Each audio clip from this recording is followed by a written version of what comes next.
çështja e mbulesës, raportet me prindrit të cilët janë kundër, mund edhe të prishin. Ky fenomen fatkeqësisht vazhdon të jetë për familjet tona ku vajzat gjejnë akoma problem me çështjet të mbulesës nga familjarët e tyre. Është absurd kjo të shpjegohet, por në kohë kur jem duke përjetuar një kohë gjërat duken normale, ndërkaq po të shpjegohen dhe të qiten në letër dhe ti referohen historisë, është kështu. Mbulesa është simbol i ndershmërisë. Mbulesa është sinjal i largimit të syve të këqij,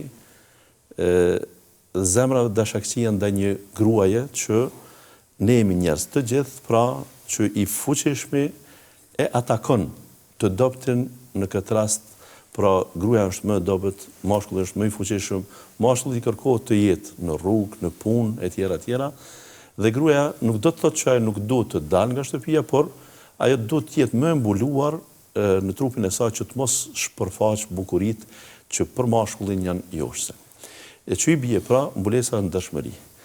A ka prind që nuk e dën nderin për vajzën e vet? Është absurd. Por ata prind janë shumë të sigurt që vajza atyre do të jetë e ndershme dhe pa shami. E kanë një botë kuptim të tillë. Po të ishte e mundshme të bëjmë lojra me këta lloj prindsh, edhe ti themi, okay, ti dëshiron që unë të jem pa shami, po atëherë të vishet në mënyrë ekstravagante dhe të dalë nga shtëpia, të pëlqen kjo veshje, jo nuk dua kështu. Të shkon dhe t'ja sjell një djalë kuller para shtëpisë, tash o kënaqe kështu, jo nuk e dua këtë. E po çfarë don? Pse të pengon mbulesa? Pse duket e pa pranueshme për ty, kur ajo është urdhri i Zotit, nuk është çështja e adeteve të popullit të caktuar, nuk është porosia e hoxhallarëve që kanë studiuar në toka arabe dhe që na kanë sjell këtë traditë kështu prej fjalëve që boshe që i dëgjojmë vazhdimisht. Megjithatë, vajza e cila ka varfëri, është duke jetuar me prindrit, e ka obligim në çdo variant që me prindin edhe kur ai bën kufër të plot pra të sillet mirë. Edhe në mes të sjelljes mirë me të, dëgjueshmërisë ndaj tij dhe në anën tjetër respektimit të urdhnave të Allahut, shpeshherë ka ndeshje. Nuk mund të bëhet edhe njëra dhe tjetra. Ne le të kemi të themi atë përgjigjen e duhur që tash secili është në gjendje matematikisht ta vlerësoj se çfarë duhet bëjmë. Prindi nuk është në gjendje të ta ndalë vdekjen. Prindi nuk të shoqëron në varr, prindi nuk ringjallet me ty në kuptimin ik prej teje dhe ti prej tij, dhe ti ke nevojë në kundërta situata gjitha këto për Zotin. Ti edhe kur smurësh kërkon ndihmën e prindit, por për shërim e kërkon ndihmën e Zotit.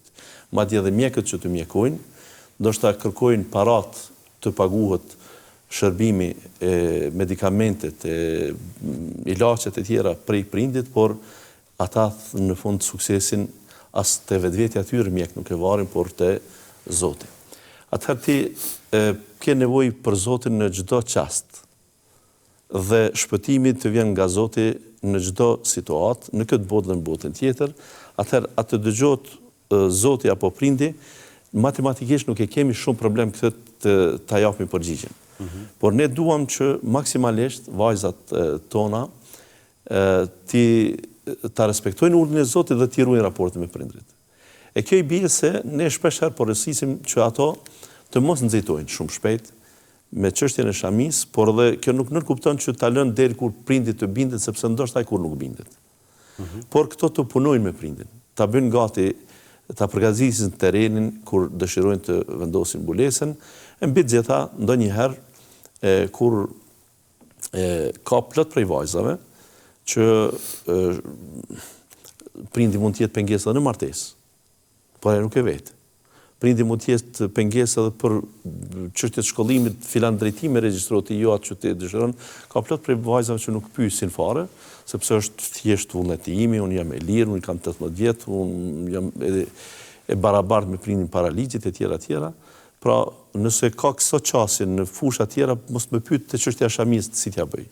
Nëse në gjitha fushat e respekton prindin, atëherë do t'i kisha thënë pra, provon edhe një kohë, derisa të bindet prindi, por rralloje daljen pashami në vende. Kur prindi thot hajde dalim, thuaj çdo ditë që unë dal më tepër pashami, ngarkohem me mëkate.